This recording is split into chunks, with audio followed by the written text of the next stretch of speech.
తెలియపరచండి. మీ ఇష్టాన్ని నెరవేర్చినట్లుగా మా హృదయాన్ని సిద్ధపరచమని సమస్తం ద్వారా మీరే ఘనత మహిమ ప్రభావం పొందుకోమని వేడుకొంచు యేసుక్రీస్తు ప్రశస్త నామములో మిమ్మల్ని అతి వినతో బ్రతుకులాడు వేడుకుంటున్నాం పరమ తండ్రి. ఆమేన్. ప్రభునందు ప్రియ పరిశుద్ధ దేవుని కుమారులారా, దేవుని కుమార్తెలారా, యేసుక్రీస్తు ప్రశస్త నామములో మీ అందరికీ వందనాలు. అలాగే వేదికను అలంకరించినటువంటి సంఘ కాపరులు, పెద్దలు, స్థానిక సంఘ కాపరి అందరికి కూడా యేసుక్రీస్తు ప్రశస్త నామములో వందనాలు చెల్లిస్తున్నా. దేవునికి స్తోత్రాలు. ప్రియులారా, దేవుని మహా అద్భుతమైన కృపను బట్టి దేవుడు ఈ మూడో దినంలోనికి మనల్ని ప్రవేశపెట్టాడు. కాబట్టి వాతావరణం చాలా అద్భుతంగా దేవుడు మనకు అనుగ్రహించాడు. దాన్ని బట్టి కూడా దేవునికి కృతజ్ఞతాస్తుతులు చెల్లిస్తున్నా. దేవునికి స్తోత్రం. ప్రియులారా, మాట్లాడొద్దు మాట్లాడొద్దు మాట్లాడొద్దు మాట్లాడొద్దు మాట్లాడొద్దు ఇప్పుడు ఆగింది. మాట్లాడిపోకండి, అప్పుడు వచ్చేస్తుంది, పక్క వాళ్ళకి వినపడదు. ప్రియులారా, మనం గత 2 రోజులు కూడా చాలా అద్భుతమైనటువంటి సంగతులు మనం నేర్చుకున్నాం. మొదటి రోజు ఏం నేర్చుకున్నాం చెప్పండి, తెలుసా? మొదటి రోజు పాపము యొక్క ఉనికి, దాని యొక్క ప్రారంభము. లోకంలో ఉన్నటువంటి క్రైస్తవ సమాజంలో ప్రకటించబడుతున్న దుర్బోధ ఏంటంటే, ఆదాము పాపము చేశాడు కాబట్టి ఆదాము తర్వాత పుట్టిన పిల్లలందరూ కూడా పాపులుగా పుడుతున్నారు.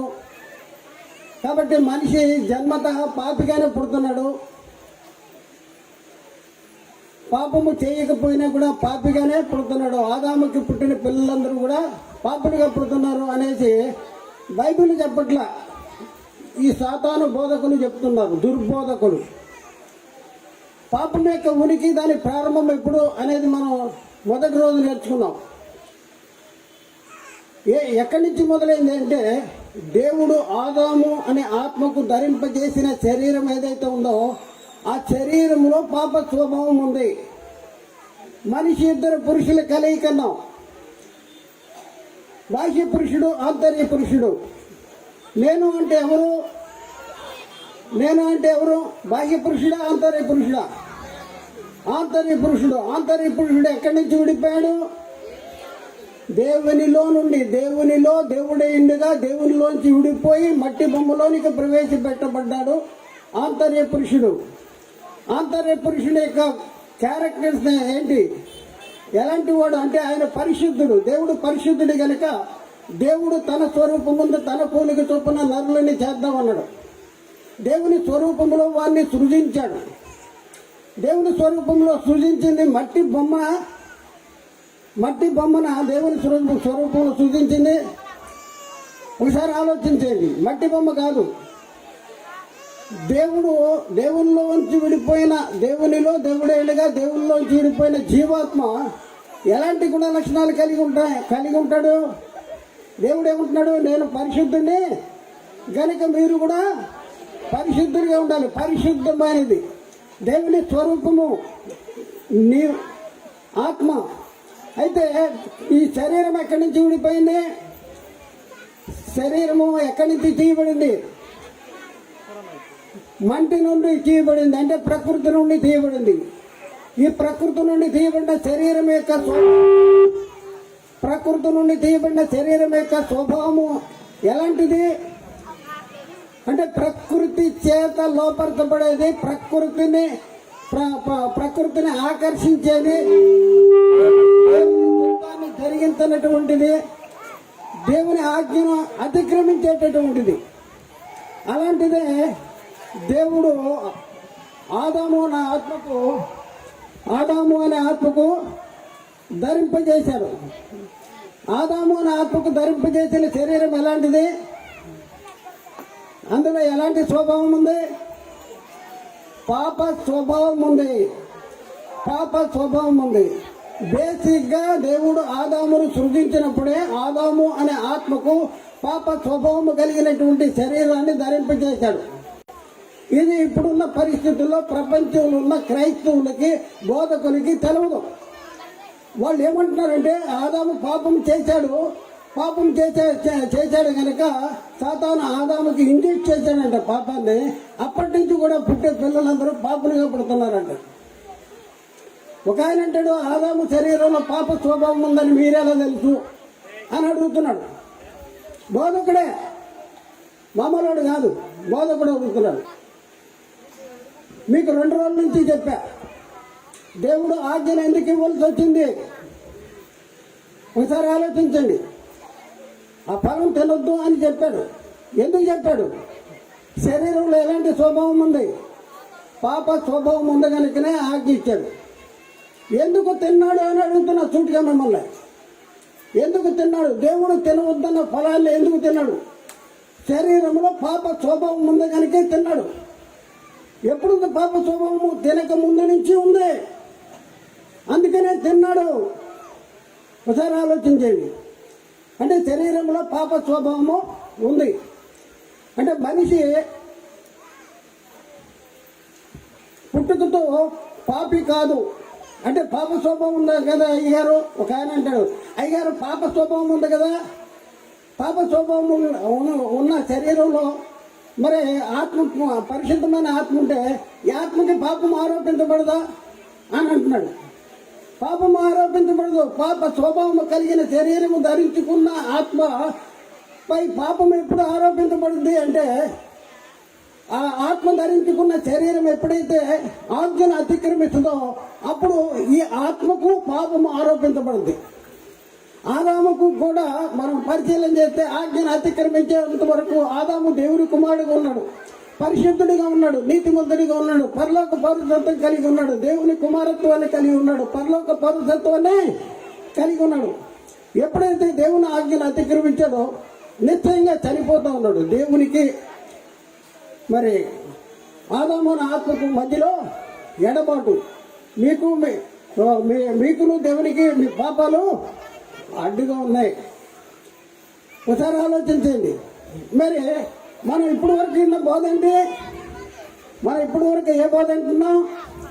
ఆదాము పాపం చేశాడు కాబట్టి ఆదాముకి పుట్టిన పిల్లలు, ఆదాము నుండి పుట్టిన వాళ్ళందరూ కూడా పాపులుగానే పుడుతున్నారు అనేది తప్పుడు బోధ విన్నాం, దుర్బోధ విన్నాం. అది తప్పు, దుర్బోధ. ఎందుకంటే ఆదాముకి పుట్టిన 2 పిల్లలు బై బర్త్ వాళ్ళు పాపులు కాదు, పాపులుగా పుట్టలేదు. పాప శరీరం ధరించుకున్నారు, పాప శరీరం ఉంది. కానీ వాళ్ళకి ఇవ్వబడినటువంటి ఆత్మ, కయ్యూరు కానీ ఏబేలు కానీ కలిగినటువంటి ఆత్మలో కలిగినటువంటి ఆ శరీరాలు పాపము చేసేటంత వరకు కూడా వాళ్ళు పరిశుద్ధులు. కయ్యను ఎప్పుడైతే మరి దేవుని చిత్తాన్ని జరిగించలేదో, లేకపోతే దేవునికి ఇష్టడిగా జీవించలేదో అప్పుడు శపించబడ్డాడు. మరి హేబేలు గురించి మనం పరిశీలన చేస్తే, హేబేలు గురించి మనం నిన్న చూపించే 4 రెఫరెన్సులు చూపించే, హేబేలు నీతిమంతుడిగా తీర్చబడ్డాడు. విశ్వాసాన్ని బట్టి అతడు నీతిమంతుడిగా తీర్చబడ్డాడు. మరి మీ బోధ ఎక్కడికి వెళ్ళింది? ఏం తప్పుడు బోధ చేస్తున్నారు మీరు? ఎంతమందిని నరకానికి తీసుకెళ్తారు? తప్పుడు బోధ, అబద్ధం. వాడు అబద్ధికుడు, అబద్ధానికి జనకుడు. వాడు ఎందుకు సత్యమే లేదంటాడు. బేసిక్గా పాపం అనే అంశాన్ని తెలుసుకోలేకపోతే నువ్వు పాపివి, నువ్వు పాపం అంటావు, నేను పాపనే కదా అనుకుంటాడు.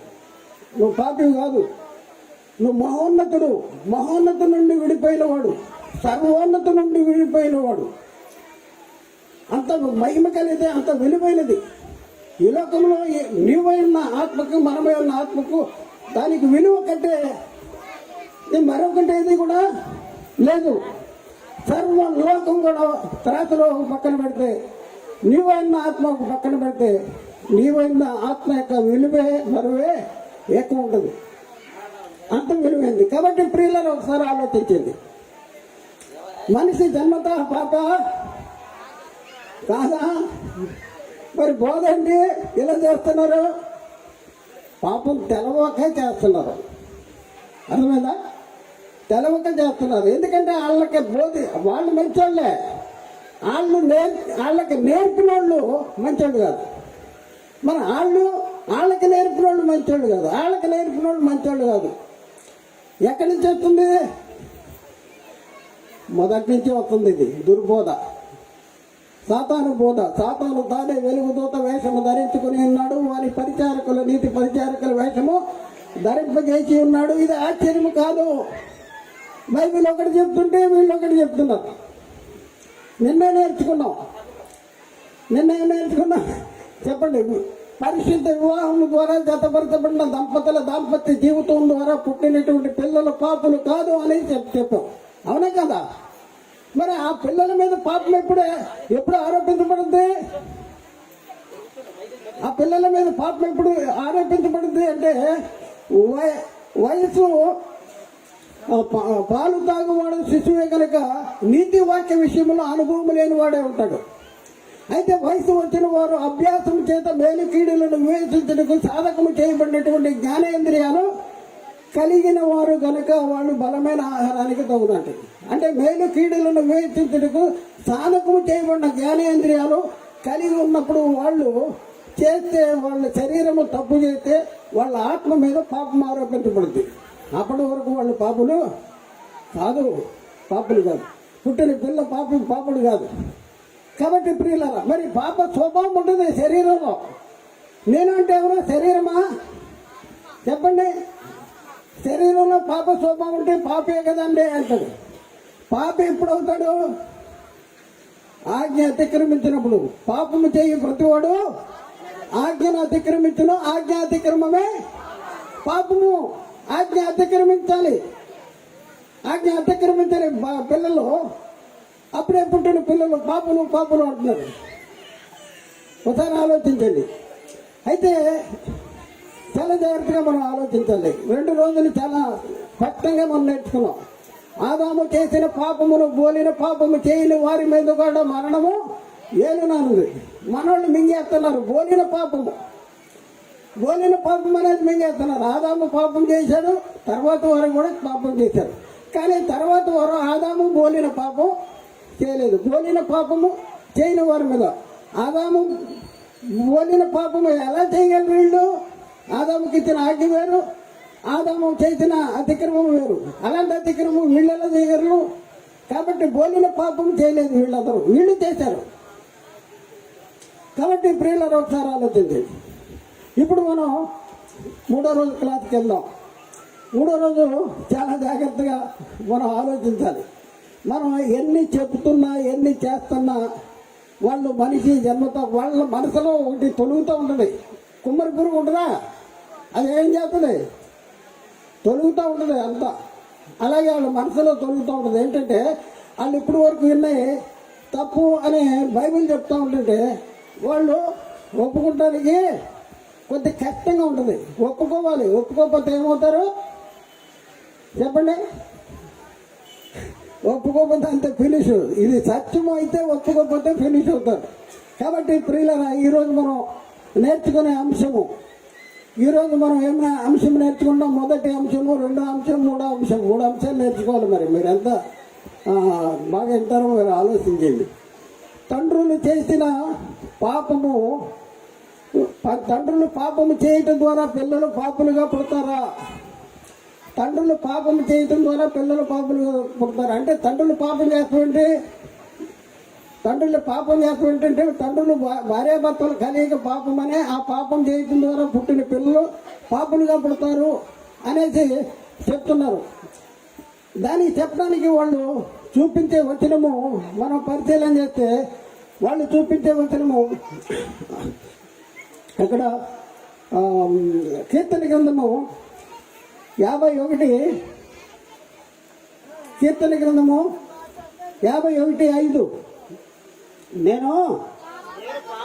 నేను పాపములో పుట్టినవాడను, పాపములోనే నా తల్లి నన్ను గర్భమును ధరించెను.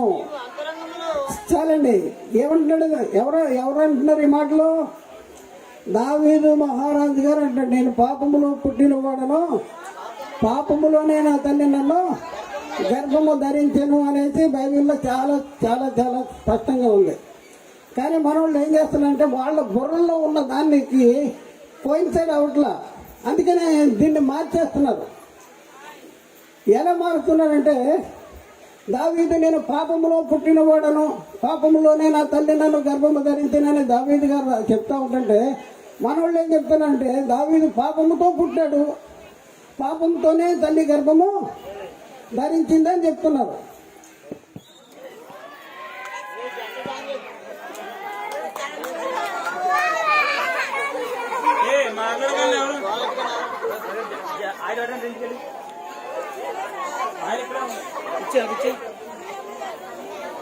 ఆడ చేసి ఉంటుందా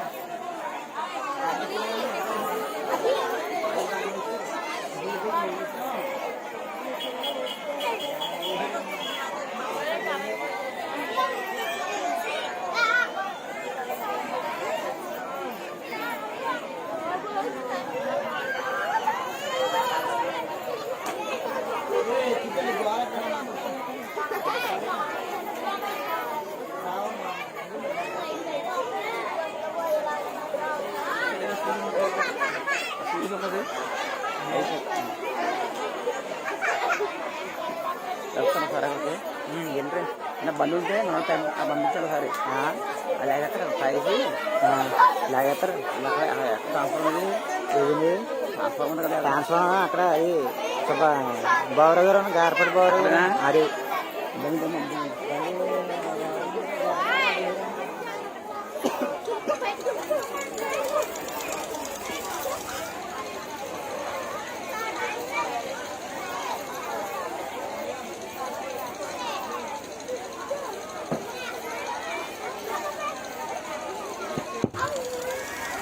Bluetooth mode.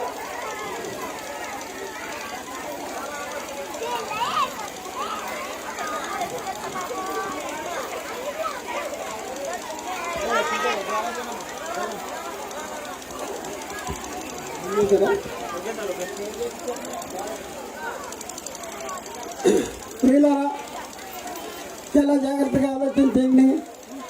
చాలా ప్రాముఖ్యమైన అంశంలోనికి మనం వెళ్తున్నాం. దావీదు గారు అంటున్నారు, దావీదు గారు ఏమంటున్నారంటే, నేను పాపములో పుట్టిన వాడను, పాపములోనే నా తల్లి నన్ను గర్భము ధరించను అని అంటే, మరి మన అపవాది బోధకులు వాళ్ళు ఏమంటున్నారు, పాపముతో పుట్టాడు, పాపముతోనే దావీదు తల్లి గర్భము ధరించింది అని చెప్తా ఉన్నారు. చాలా జాగ్రత్త, ఇప్పుడు చాలా జాగ్రత్తగా నన్ను ఎవరు అటు ఇటు చూడద్దు, చాలా జాగ్రత్తగానండి. అయితే దావీదు చెప్పిన మాట మన ప్రియులు లేకపోతే మన అపవాది బోధకులు వక్రీకరించారా లేదా?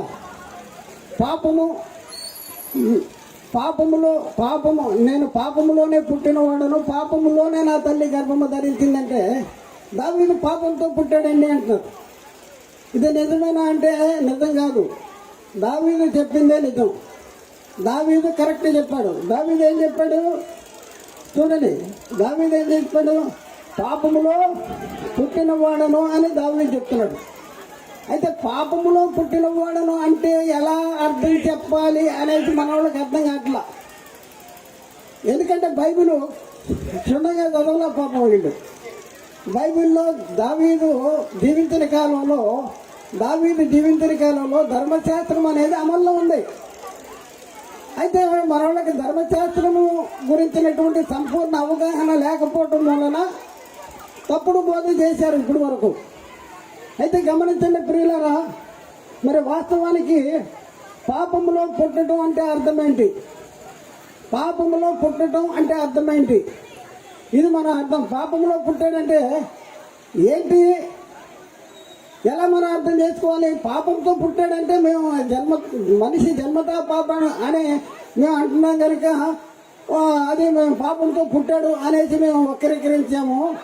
అయితే పాపంలో పుట్టాడంటే దానికి అర్థం ఎలా చెప్పాలి అనేసి వాళ్ళకి అర్థం కావట్లా.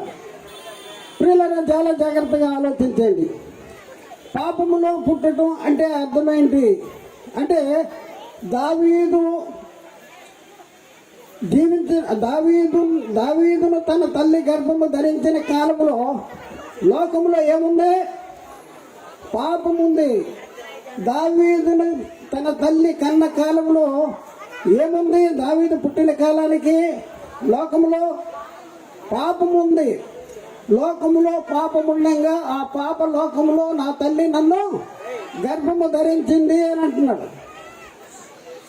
లోకములో పాపముండగా నేను పుట్టాను అని అంటాడు. పాపములో పుట్టాను అంటాడు. పాపముతో కాదు, పాపములో పుట్టాడంటే లోకములో పాపముంది. ఆ పాప లోకములో నా తల్లి నన్ను గర్భము ధరించింది. పాపము చేసి కాదు, పాపముతో కాదు. ఇది మనం అర్థం చేసుకోవాలి. అయితే ఇది మనకు అర్థం అవ్వాలంటే చిన్న ఎగ్జాంపుల్ చెప్తా. ఒకసారి ఆలోచించండి. ఒక వ్యక్తి అంటే భార్యాభర్తలు ఒక దేశం నుండి ఇంకో దేశం వెళ్ళాలి. అప్పట్లో వాళ్ళ వెళ్ళేవాళ్ళు కొన్ని ఒక సంవత్సరం పట్టేది. కొత్తగా పెళ్లి చేసుకున్నారు, వాడెక్కారు. వాడు దిగేటప్పటికి ఎక్కినప్పుడు ఇద్దరు ఎక్కారు, దిగేటప్పటికి ముగ్గురు దిగారు. అంటే ఏం జరిగింది? గర్భము ధరించింది. ఓడలో గర్భము ధరించింది. ఓడలోనే కన్నది. కన్న తర్వాత దిగేటప్పటికి ముగ్గురు ఉన్నారు. అంటే ఓడలో గర్భము ధరించింది. అది ఒక సంవత్సరంన్నర వెళ్ళే ఓడ అనుకోండి. వాళ్ళు దాంపత్య జీవితం ద్వారా ఒక బిడ్డ పుట్టాడు, గర్భం ధరించింది. ఎక్కడ గర్భం ధరించింది? ఓడలోనా వాడతోనా? నేను వాడతో అంట. నవ్వుతున్నారా మీరు? మరి వాళ్ళకి బుద్ధి లేదు, జ్ఞానం లేదు.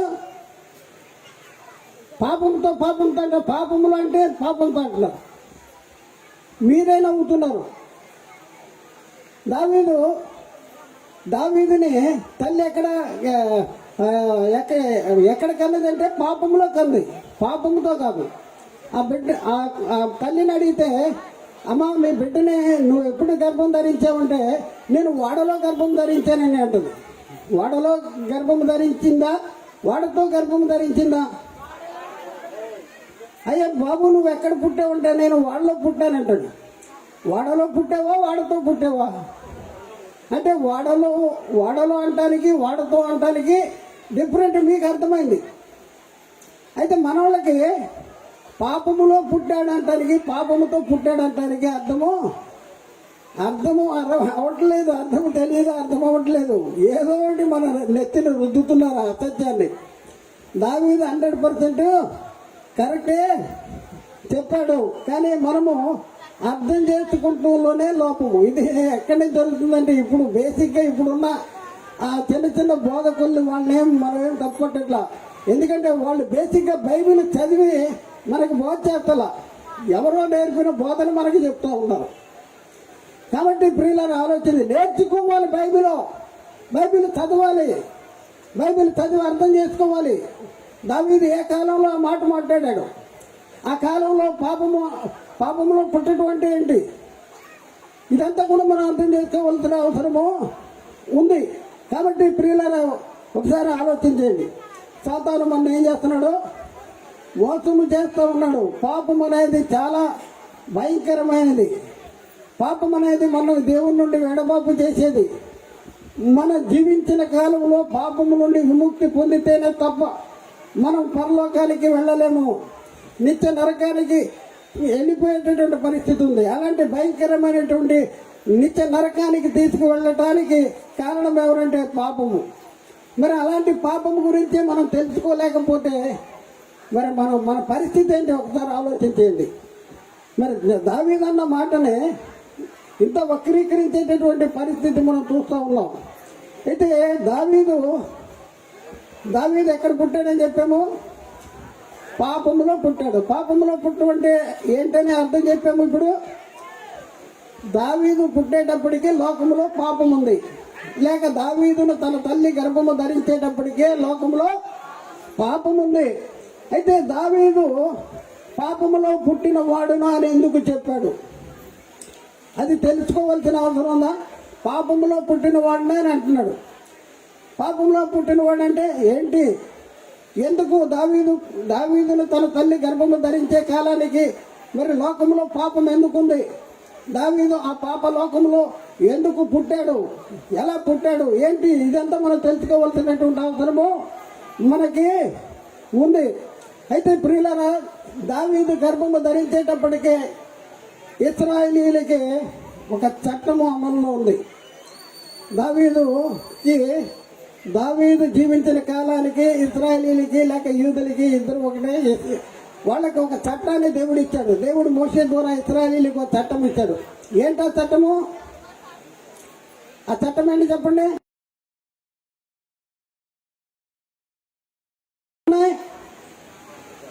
ఎన్ని చట్టాలు ఉన్నాయి?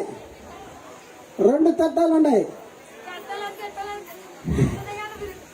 ఎన్ని చట్టాలు ఉన్నాయంటే 2 చట్టాలు ఉన్నాయి. 2 చట్టాలు, ఒకటి పాత నిబంధన, రెండోది క్రొత్త నిబంధన. పాత నిబంధన ఎవరి ద్వారా ఎవరికి ఇచ్చాడు? దేవుడు మోషే ద్వారా ఇశ్రాయేలీయులకు ఇచ్చాడు. కొత్త నిబంధన ఎవరి ద్వారా ఇవ్వబడింది? దేవుడు యేసుక్రీస్తు ద్వారా అపోస్తుల చేత పరిశుద్ధాత్మని ద్వారా అపోస్తుల చేత సంఘానికి ఇవ్వబడింది. యోహాను సువార్త 1వ అధ్యాయంలో 17వ వచనంలో అక్కడ ఏమని రాయబడిందంటే, ధర్మశాస్త్రము మోషే ద్వారా అనుగ్రహించబడిన కృపయు సత్యమును యేసుక్రీస్తు ద్వారా కలిగను. ధర్మశాస్త్రము మోషే ద్వారా అనుగ్రహించబడింది, కృపా సత్యము యేసుక్రీస్తు ద్వారా కలిగిందంటాడు. అయితే ఇశ్రాయేలీయులకి ధర్మశాస్త్రం ఇస్తే లోకంలో పాపం ఎందుకు ఉందండి అని అడుగుతాను. అడిగేవాళ్ళు ఉంటారు. ఇశ్రాయేలీయులకి ధర్మశాస్త్రం ఇస్తే లోకంలో పాపం ఎందుకు ఉంది? దావీదు పాపములో ఎందుకు పుట్టాడు? దావీదు పుట్టేటప్పటికే లోకంలో పాపము ఎందుకు ఉంది? పాపలోకంలో ఎందుకు పుట్టాడు అనేది అడిగేవాళ్ళు ఉన్నారు. ధర్మశాస్త్రానికి లోకంలో పాపం ఉండటానికి ఏమైనా లింక్ ఉందా అంటే ఉంది. చూద్దాం ప్రియులారా, అది తెలుసుకుందాం. అయితే దేవుడు మోషే ద్వారా ఇశ్రాయేలీయులకు ఇచ్చినటువంటి ధర్మశాస్త్రం ఎలాంటిదంటే మంచిదా కాదా అంటే చాలా మంచిది. ధర్మశాస్త్రాన్ని గురించి మనం పరిశీలన చేస్తే ధర్మశాస్త్రం అంటే పరిశుద్ధమైనది, ఆజ్ఞ కూడా పరిశుద్ధమైనది, ఉత్తమమైనది, నీతి గలది, యథార్థమైనది, జ్ఞాన సత్య స్వరూపమైనది, చాలా మంచిది ధర్మశాస్త్రం, ఇశ్రాయేలీయులకు ఇచ్చిన ధర్మశాస్త్రం. అయితే ప్రియులారా, దాని గురించి కొన్ని రిఫరెన్స్లు ఉన్నాయి, నేను చెప్తాను, మీరు రాసుకోండి. రోమాపత్రిక 7:12లో కాబట్టి ధర్మశాస్త్రం పరిశుద్ధమైనది, ఆజ్ఞ కూడా పరిశుద్ధమైనది. అలాగే రోమాపత్రిక 2వ అధ్యాయం 19-20 వచనాల్లో జ్ఞాన సత్య స్వరూపమైన ధర్మశాస్త్రము కలవాడేయండి. అంటే ధర్మశాస్త్రం ఎలాంటిదంట? జ్ఞాన సత్య స్వరూపమైన ధర్మశాస్త్రము. రోమపత్రిక 9:13లో అయితే ఇశ్రాయేలీయులు నీతికి కారణమైన నియమమును వెంటాడిననుంది. అంటే ఇశ్రాయేలీని వెంటాడింది ఏది? ధర్మశాస్త్రము, నీతికి కారణమైన నియమము. రోమపత్రిక 7:10లో అప్పుడు జీవార్థమైన ఆజ్ఞ నాకు మరణార్థంగా మారింది. జీవార్థమైన ఆజ్ఞ అంట. అలాగే యేసుక్రీస్తు చెప్తున్న మాట ఏంటంటే, లేఖనములందు మీకు నిత్య జీవము కలదని మీరు లేఖనాన్ని పరిశోధిస్తున్నారు. యోహాను సువార్త 5:39లో లేఖనములందు మీకు నిత్య జీవము కలదని తలంచుతూ వాటిని పరిశోధించుతున్నారు, అవే నన్ను గురించి సాక్ష్యం ఇస్తున్నాయి. అంటే ధర్మశాస్త్రము మంచిదా కాదా అంటే చాలా మంచిది. ఎలాంటిదంటే పరిశుద్ధమైనది, నీతి గలది, ఉత్తమమైనది, యథార్థమైనది, జ్ఞాన సత్య స్వరూపమైనది. ఇంత మంచి ధర్మశాస్త్రం. అయితే ఇంత మంచి ధర్మశాస్త్రము ఇశ్రాయేలీయులకు ఇస్తే లోకంలో పాపం ఎందుకు వచ్చింది? మళ్ళీ అదే ప్రశ్న. లోకంలో పాపం ఎందుకు వచ్చింది అంటే, లోకంలో పాపం ఎందుకు వచ్చిందంటే ధర్మశాస్త్రానికి ఒక స్వభావం ఉంది. చూడండి, చాలా జాగ్రత్తగా వినకపోతే అర్థమవుతుంది. ధర్మశాస్త్రానికి ఒక స్వభావం ఉంది. ఇదంతా అర్థం కాకే మనకి అసత్యాన్ని బోధిస్తున్నారు. ధర్మశాస్త్రానికి ఒక స్వభావం ఉంది. ఏంటి ధర్మశాస్త్రానికి స్వభావం అంటే, ధర్మశాస్త్రము పాపమానగా ఎట్టిదో తెలియపరుస్తుంది, కానీ పాపాన్ని తీసివేసే బలము ధర్మశాస్త్రానికి లేదు. రోమపత్రిక 3వ అధ్యాయం 20 వచనంలో 3:20లో ఏలైనగా ధర్మశాస్త్ర సంబంధమైన క్రియల మూలముగా ఏ మనుష్యుడు ఆయన దృష్టికి నీతిమంతుడిగా తీర్చబడరు. ధర్మశాస్త్రము వలన పాపమనగా ఎటుదో మనకి తెలియబడుతుంది. అంటే ధర్మశాస్త్రము వలన ఏం తెలియబడబడుతుంది? పాపమనగా ఏంటో తెలియబడబడుతుంది. మరి పాపాన్ని తీసివేసే బలం ధర్మశాస్త్రానికి ఉందా? పాపి అని ఆరోపిస్తుంది. పాపం అనగా ఏంటో తెలియదు. ఫలానాది పాపము, ఇది పాపము, అది చేయొద్దు, చేస్తే పాపము, ఇది చేయొద్దు, ఇది చేస్తే పాపము అనేది తెలియబడుతుంది. ఒకసారి మనం ఆలోచించండి. ధర్మశాస్త్రము పాపం అనగా ఏంటో తెలియబడుతుంది. అంటే అది మనకు అర్థమవడానికి మీకు ఒక ఎగ్జాంపుల్ చెప్తా. మన ఇంటికి ఒక ఆయన వచ్చాడు. ఒక ఆయన వచ్చి నాకు గుండె నొప్పిగా ఉంది, డాక్టర్ చూపించుకోవాలి అని వచ్చాడు. మీరు పట్టణంలో ఉంటున్నారు అనుకోండి, పట్టణానికి వచ్చాడు. పెద్ద డాక్టర్ దగ్గరికి వెళ్ళాలని వెళ్ళాడు. పొద్దున్నే టిఫిన్ తినేసి వెళ్ళేసి సాయంత్రానికి ఇంటికి వచ్చాడు. ఇంటికి వచ్చిన తర్వాత అయ్యా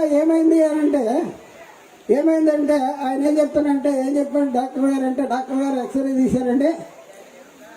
ఎక్స్రే తీసిన తర్వాత నాకు చాలా వరకు నొప్పి తగ్గిపోయిందండి అంటున్నాడు. ఎక్స్రే తీస్తే నొప్పి తగ్గిపోతుందా? తగ్గదు కదా. ఎక్స్రే ఏం చెప్పుద్ది? శరీరంలో బలహీనత ఎక్కడుంది, రోగం ఎక్కడుంది, ఎక్స్రే చెప్పుతుంది. ఫలాన్ దగ్గర ఉంది. అలాగే ధర్మశాస్త్రం కూడా పాపం అనగా ఏంటో తెలియపరుస్తుంది, కానీ పాపాన్ని తీసివేసే బలం ధర్మశాస్త్రానికి లేదు. అలాగే మనం మనం ఆలోచించుకుంటే ధర్మశాస్త్రానికి బలం ఎక్కడుంది అంటే పాపానికి బలం ఎక్కడుందంటే ధర్మశాస్త్రంలోనే ఉంది. అయితే ధర్మశాస్త్రానికి మనకు బలం ఉంది. ఏంటి బలం అంటే ధర్మశాస్త్రము వచ్చింది కనుక లోకంలోనికి పాపము వచ్చింది. ధర్మశాస్త్రము లేనప్పుడు పాపము ఆరోపించబడదు, పాపము మృతము. ధర్మశాస్త్రం వచ్చింది. ఎందుకంటే ధర్మశాస్త్రం వచ్చింది, చట్టం వచ్చింది కదా. చట్టాన్ని అతిక్రమిస్తే నువ్వు పాపం అంటుంది. చట్టాన్ని అతిక్రమించు మనోళ్ళు కూడా అంతే కదా. లోకంలో ఉన్న చట్టాలను అతిక్రమిస్తే పోలీసు వాళ్ళు పట్టుకెళ్ళిపోతారు. అలాగే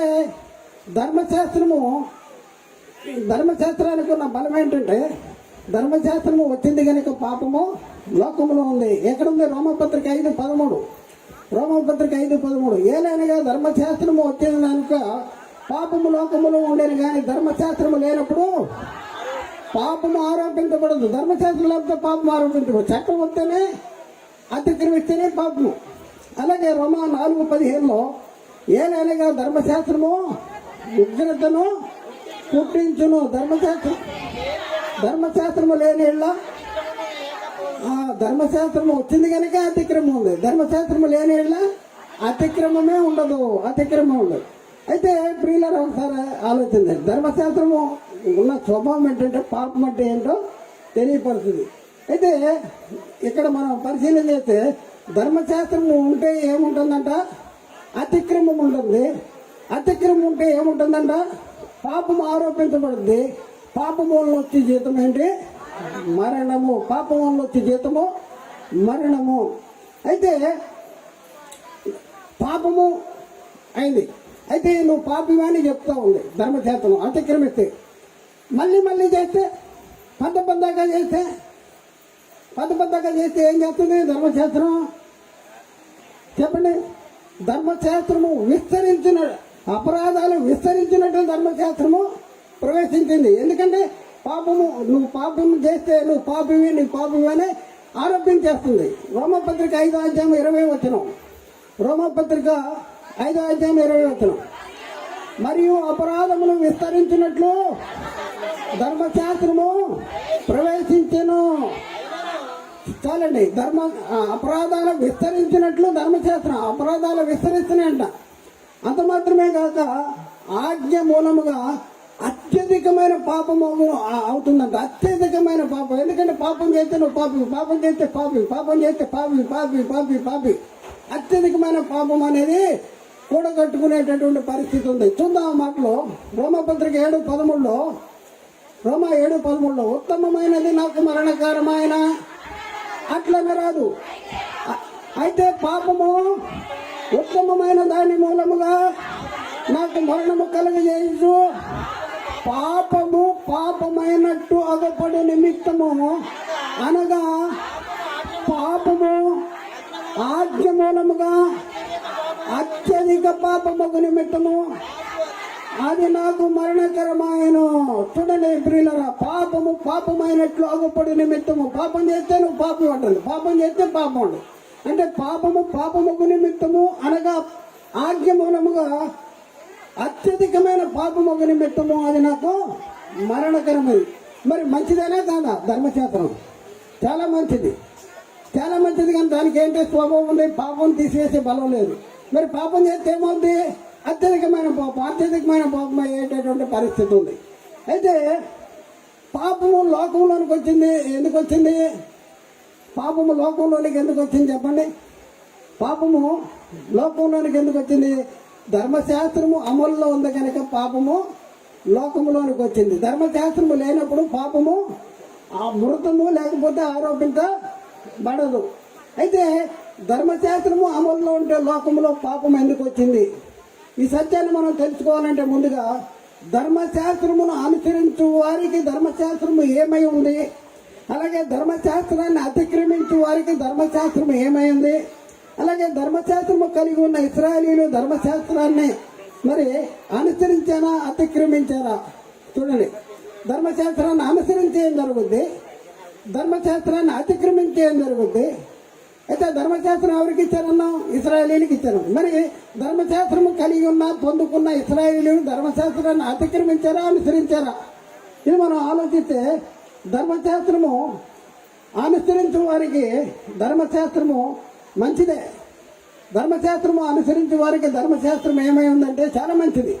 చూద్దాం ముందుగా ధర్మశాస్త్రమును అనుసరించే వారికి ధర్మశాస్త్రం ఏమైందనే సంగతిని మనం నేర్చుకుందాం. రోమాపత్రిక 2:13 ధర్మశాస్త్రము వినువారు దేవుని దృష్టికి నీతిమంతులు కాదు కానీ ధర్మశాస్త్రమును అనుసరించి ప్రవర్తించేవారు. అంటే వింటే నీతిమంతులు కాదంట. మనం కూడా చాలా వింటూ ఉంటాం కదా, వింటామా లేదా?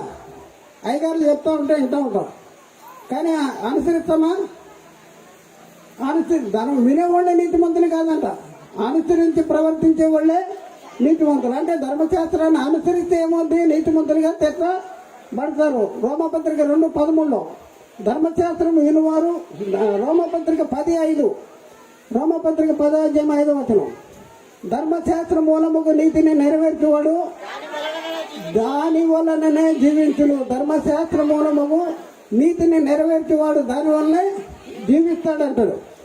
మరి ఇంకా మనం చూస్తే గంతి పత్రిక 3:12 కూడా ధర్మశాస్త్రము విశ్వాస సంబంధమైనది కాదు కానీ దాని విధులను ఆచరించేవాడు వాటి వల్ల జీవించును అనేసి అక్కడ కూడా రాయబడింది. అయితే ఇంకా చాలా దగ్గరలో కూడా ఆ మాటలు రాయబడి. అయితే మనకు అర్థమైందంటే ధర్మశాస్త్రాన్ని అనుసరిస్తే నీతిమంతులుగా తీర్చబడతారు, మరి అతిక్రమిస్తే శాపగ్రస్తులుగా తీర్చబడతారు. ధర్మశాస్త్రము అతిక్రమించే వారికి ధర్మశాస్త్రం ఏమై ఉందంటే శాపగ్రస్తులుగా తీరుతుంది. గలతీ పత్రిక 3:10 మనం చూస్తే గలతీ పత్రిక 3:10 ధర్మశాస్త్రము విధించిన క్రియల సంబంధులందరూ శాపమునకు లోనే అన్నారు. చూడండి, ధర్మశాస్త్ర సంబంధమైన విధులకు సంబంధులందరూ శాపానికి లోనే అన్నారు. ఎందుకు శాపానికి లోనే అన్నారంటే ధర్మశాస్త్ర గ్రంథమందు వ్రాయబడిన విధులన్నీ చేయుట ఎందు నిలకడగా ఉండని ప్రతివాడు శాపగ్రస్తుడు. చూడండి, ధర్మశాస్త్ర గ్రంథమందు వ్రాయబడిన విధులన్నీ చేయుట ఎందు నిలకడగా ఉండకపోతే ఏమైపోతాడు? శాపగ్రస్తుడు. 10 ఆజ్ఞల్లో 9 ఆజ్ఞలు అనుసరించి ఒక్క ఆజ్ఞ విషయంలో తప్పిపోతే ఆజ్ఞలన్నింటి విషయంలో కూడా తప్పిపోయే పరిస్థితి ఉంది. అలాంటిది ధర్మశాస్త్రం. యాకోబు పత్రిక 2:10 ఎవడైనాను ధర్మశాస్త్రం అంతయు గైకొనయు ఒక ఆజ్ఞ విషయంలో తప్పిపోయిన ఎడల ఆజ్ఞలన్నింటి విషయంలో అపరాధేగును. అంటే ధర్మశాస్త్రము అతిక్రమిస్తే అపరాధం అవుతున్నారు, శాపగ్రస్తులుగా మిగిలిపోయేటటువంటి పరిస్థితి ఉంది. ద్వితీయోపదేశకాండంలో కూడా 28:15 15 నేను నేడు నీకు ఆజ్ఞాపించు ఆయన సమస్తమైన ఆజ్ఞలను కట్టడలను నీవు అనుసరించి నడుచుకునవలెను. నీ దేవుడైన యెహోవా సెలవిచ్చిన మాట వినని ఎడల ఈ శాపములన్నీ నీకు వచ్చేస్తాయి, సంభవించేస్తాయి అన్నాడు. అయితే ప్రియుల అవతారాలు ధర్మశాస్త్రం ఎవరికి ఇచ్చారు? ఇశ్రాయేలీకి. ఇశ్రాయేలీకి ఇచ్చిన ధర్మశాస్త్రం మంచిదా చెడ్డదా? చాలా మంచిది. ధర్మశాస్త్రం శ్రేష్టమైనది, ఉన్నతమైనది, నీతి కలిది, యథార్థమైనది, జ్ఞాన సత్య స్వరూపము కలిగింది. మరి దానికి ఒక స్వభావం ఉంది. ఏంటంటే పాపం అంటే ఏంటో తెలియపరచబడింది. పాపాన్ని తీసివేసే బలం దానికి లేదు. అంత మాత్రమే కాదు, పాపము అత్యధికమైన పాపం వద్దంట. పాపము అత్యధికమైన పాపం ఉంది. అయితే ధర్మశాస్త్రము అనుసరిస్తే ఏమవుద్ది? నీతిమంతులుగా తీర్చుకుంటారు. ధర్మశాస్త్రాన్ని అతిక్రమిస్తే ఏమవుద్ది? శాపగ్రస్తులుగా తీర్చుకుంటారు. మరి ఇశ్రాయేలు ధర్మశాస్త్రాన్ని అనుసరించారా, అతిక్రమించారా? బైబిల్ ఏం చెప్తుంది? యేసుక్రీస్తు ఏం చెప్తున్నాడు? ఒకసారి మనం చూద్దాం. ఇశ్రాయేలు ధర్మశాస్త్రాన్ని అనుసరించారా, అతిక్రమించారా? స్టెఫెన్ గారు మాట్లాడతారు. స్టెఫెన్ గారు చెప్తా ఉన్నాడు. ఏంటి?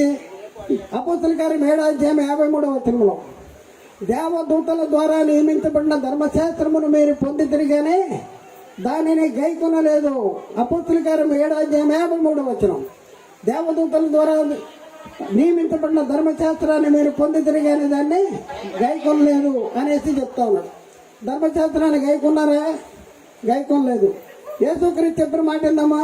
యేసుక్రీస్తు చెప్పాడు, ఆయన జీవించిన కాలంలో చెప్పాడు మాట. యోహాను సువార్త 7:19 వచనం. యోహాను సువార్త 7:19 వచనం.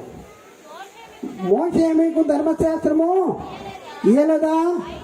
ఆయనను మీలో ఎవడును ఆ ధర్మశాస్త్రమును గైకొనడు. మీలో ఎవడు కూడా ఆ ధర్మశాస్త్రాన్ని గైకొనడు అంటాడు. అలాగే పరిశుద్ధాత్మ ద్వారా పౌలు గారు చెప్పిన మాటలు ఒకసారి విందాం. గల్తీ పత్రిక 6:13 వచనం. గల్తీ పత్రిక 6:13 వచనం. అయితే ఆ వారు అంటే ఇశ్రాయేలీలు సున్నతి పొందిన వారైనను ధర్మశాస్త్రమును ఆచరించరు. సున్నతి పొందిన వారైనా కూడా ధర్మశాస్త్రాన్ని ఆచరింపరంట. అయితే ప్రియులరా ఒకసారి ఆలోచించండి. మరి ధర్మశాస్త్రం మంచిదే, కానీ ధర్మశాస్త్రం వచ్చింది కనుక లోకంలోనికి పాపం వచ్చింది. ధర్మశాస్త్రానికి ఒక స్వభావం ఉంది. ధర్మశాస్త్రం ఏంటంటే పాపము అత్యధికమైన పాపం ఉంది. మరి ధర్మశాస్త్రము అనుసరిస్తే నీతిమంతులుగా తీర్చబడతారు. ధర్మశాస్త్రం అతిక్రమిస్తే శాపగ్రస్తులుగా తీర్చబడతారు. మరి ఇశ్రాయేలీలు ధర్మశాస్త్రాన్ని అనుసరించారా, అతిక్రమించారంటే అతిక్రమించినటువంటి దాఖలాలు మనం బైబిల్లో చాలా దగ్గరలో ఉన్నాయి. మనకు అర్థం అవడానికి కొన్ని దగ్గరలో చూపించాం. అయితే ధర్మశాస్త్రం మామూలులో ఉన్న కాలంలో ఇశ్రాయేలీలు ధర్మశాస్త్రాన్ని అతిక్రమించారు. అందువలన పాపం అనేది లోకంలో ఉంది. అందువలన పాపం లోకంలోనే ఉంది. పాపం లోకంలోనికి వచ్చింది. యోహాను రాసిన మొదటి పత్రిక 3:4 వచనం. పాపము చేయ ప్రతివాడు ఆజ్ఞను అతిక్రమించును. ఆజ్ఞ అతిక్రమమే పాపము.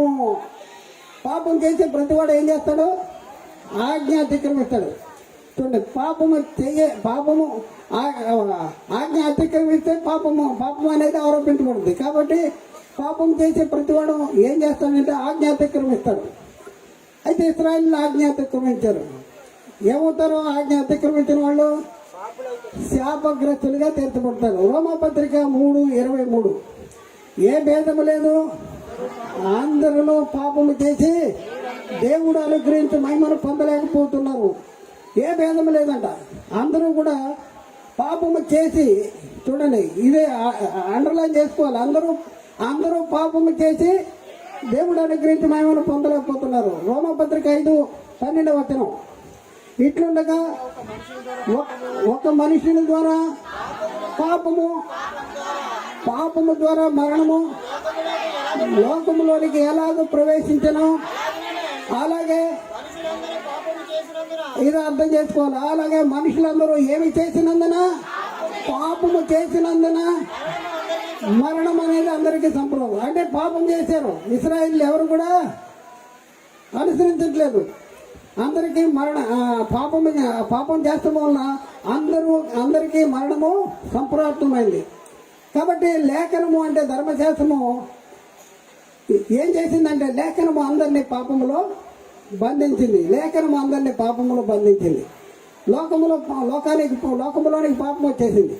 ఆ పాపము లోకములో ఉన్న వాళ్ళందరినీ కూడా పాపములో బంధించింది. చూద్దాం గల్తీ పత్రిక 3:22. యేసు క్రీస్తునందలి విశ్వాస మూలముగా కలిగిన వాగ్దానము విశ్వసించు వారికి అనుగ్రహించబడినట్లు లేఖనము అందరినీ పాపములో బంధించింది. చూడండి, పాపములు బంధించింది లేఖనం. ఎందుకు లేఖనం పాపములు బంధించింది? ధర్మశాస్త్రాన్ని అతిక్రమిస్తున్నారు కాబట్టి. అతిక్రమించిన వాళ్ళు శాపగ్రస్తులుగా తీర్చబడతారు. గల్తీ 3:23లో కూడా, గల్తీ 3:23 విశ్వాసము వెల్లడి కాకమునుపు ఇక ముందుకు బయలుపరచబడబోవు విశ్వాసము అవలంబింపవలసిన వారముగా ఉండగా చెరలో ఉంచబడినట్లు మనము ధర్మశాస్త్రానికి లోబడిన వారము చెరలో వేసేసింది, పాపములో బంధించింది ధర్మశాస్త్రము. అయితే ధర్మశాస్త్రం అమలులో ఉన్న కాలంలో కాలంలో మనం పరిశీలన చేస్తే ఇశ్రాయేలు ధర్మశాస్త్రాన్ని అనుసరించారంటే అతిక్రమించడం ద్వారా ఏం జరిగిందంటే శాపగ్రస్తులుగా తీర్చబడతారు. లేఖనం అందరినీ పాపంలో బంధించింది. ఎందుకంటే పాపం చేయి ప్రతివాడు ఆజ్ఞను అతిక్రమించను, ఆజ్ఞ అతిక్రమమే పాపము. అందుకే పాపం చేయి ప్రతివాడు పాపానికి దాసుడు. ఒకడు దేని చేత జయించబడతాడో దానికే దాసుడు అవుతాడు. అయితే ధర్మశాస్త్రం అమలులో ఉన్న కాలంలో మరి ధర్మశాస్త్రం లేని అన్ని జనులు కూడా ఉంటారు కదా. అన్ని జనులు ధర్మశాస్త్రం వీళ్ళు అతిక్రమించారు, వీళ్ళు పాపులు. మరి వాళ్ళ గురించి ఏంటి? ఏ భేదం లేదు, అందరూ పాపము చేసి అంటే అందరూ అంటే అది ఎవరి గురించి? అన్ని జనుల గురించి కూడా. అయితే ఇక్కడ మనం చూస్తే ఆ కాలంలో అన్ని జనుల గురించి, అన్ని జనులు నీతిమంతులుగా తీర్చబడేటటువంటి విధానం ఏదైనా దేవుడు ఏర్పాటు చేశాడా? అలా ఏర్పాటు చేయకపోతే దేవుడు ఏమవుతాడు? పక్షపాతం అవుతాడు. అందుకనే రోమపత్రిక 2:12-15 వచనాలు మనం చదివితే అక్కడ దేవునికి పక్షపాతం లేదు. ధర్మశాస్త్రము